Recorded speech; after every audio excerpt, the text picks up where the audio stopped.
dans le prochain épisode de Demain nous appartient. Chloé fait une découverte qui va changer sa vie. Christelle Moreno apprend le secret de Jessica, et les jurés rendent leur verdict lors du procès de Béatrice Reynaud. Attention, les paragraphes qui suivent contiennent des spoilers sur l'épisode de Demain nous appartient diffusé demain soir sur TF1.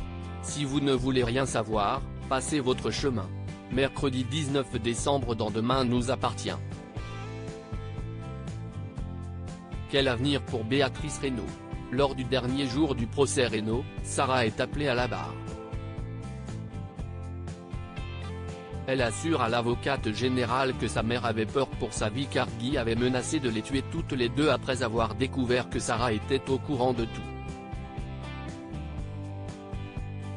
Mais selon elle, Béatrice n'avait rien prémédité, elle n'aurait jamais fait le choix de la priver de son père.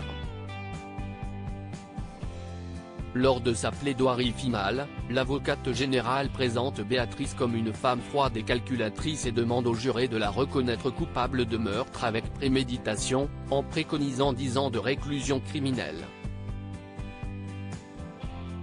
Lou, quant à elle, rappelle que Béatrice était une femme battue et humiliée qui craignait pour la vie de sa fille. Elle demande aux jurés de se mettre à sa place. Quelle femme et quelle mère n'aurait pas agi ainsi? Pour Lou, Béatrice a agi en légitime défense et doit être acquittée. La cour finit par se retirer et quelques heures plus tard le verdict des jurés est finalement rendu. Si Béatrice est bien reconnue coupable du meurtre de Guy, la légitime défense est cependant retenue avec une majorité de 8 votes au moins. Béatrice est ainsi acquittée et retrouve Sarah, auprès de qui elle va pouvoir reprendre une vie normale. Une lueur d'espoir pour les Moreno chez les Moreno, alors que Christelle peine à envisager de laisser Jessica partir dans un centre spécialisé pour malvoyants, Sylvain lui fait part d'une autre solution. Grâce à l'UNADEF, l'Union nationale des aveugles et déficients visuels, il a découvert qu'un programme d'inclusion est possible pour Jessica dans son lycée. Il leur suffit d'investir dans du matériel spécialisé, mais évidemment cela coûte une certaine somme.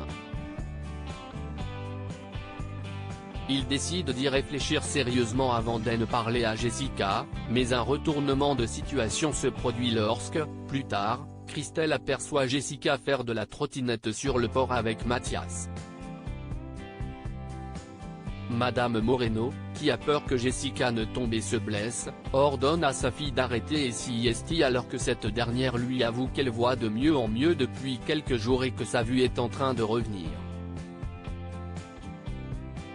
Un vrai soulagement pour toute la famille. Chloé va de surprise en surprise et de son côté, Chloé, poussée par André, se rend chez Clémentine et Maxime pour s'excuser. Elle avoue à son fils que le fait de ne plus lui parler devient insupportable pour elle et qu'elle aimerait qu'ils parviennent à se retrouver pour les fêtes. Elle présente ses excuses à Clémentine pour son comportement de l'autre jour et cette dernière lui confie avoir les mêmes doutes qu'elle concernant l'avenir de Maxime. Elle se demande parfois si elle n'est pas en train de gâcher son avenir, et en même temps elle s'est rendue compte grâce à l'accident qu'elle l'aimait plus que tout. Chloé avoue ne pas savoir si elle pourra un jour les voir comme un couple normal, mais elle s'est en tout cas rendue compte de leur amour. En partant, elle aperçoit la pièce de la chasse au trésor et comprend que Maxime est l'autre joueur. Elle sort de son sac la petite boîte que le maître du jeu lui a laissée dernièrement et, avec l'aide de la pièce, la mère et le fils parviennent à l'ouvrir et à découvrir la prochaine énigme, le roi des païens. Chloé se rend ensuite à l'hôpital où Rose a fait le choix de se rendre après ses douleurs de la veille. Malgré une crise d'hypertension, son état n'est pas alarmant mais Marianne lui assure qu'elle a fait le bon choix.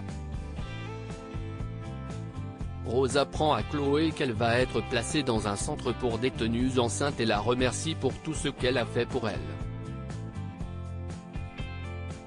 Elle lui demande ensuite de dire merci à André pour elle et se met à fredonner la comptine qu'il lui a chantée hier. Chloé paraît perturbée par cet air et, en rentrant, fouille dans ses affaires d'enfant. Elle trouve une vieille radio et lit une cassette sur laquelle André est en train de chanter exactement la même comptine. Elle confie alors à Alex qu'elle vient de comprendre que le maître du jeu n'est autre que son père, André.